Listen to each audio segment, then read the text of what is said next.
2008 көчүп келгенминде до этого бул элдер эскиден жашайт. Жалбы все время жалбы болгонда чукур, ойдун чукур, эч тегиз эмес. Таксисттерге алып келип кой десең, мына көчөгө кирбейм дейт да. Азыр, конечно, элдер сүйүнүп атат да.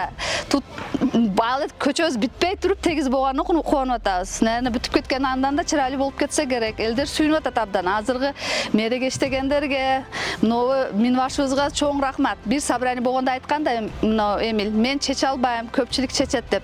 Кудайга шүкүр, ушу көпчүлүк сөзү менен, мнениясы менен чечилип калыптыр. Көчөбүз кооз болуп, эме чырайлуу болуп, өзүнчө эмне болуп атат. Конечно, абдан кубанычтабыз.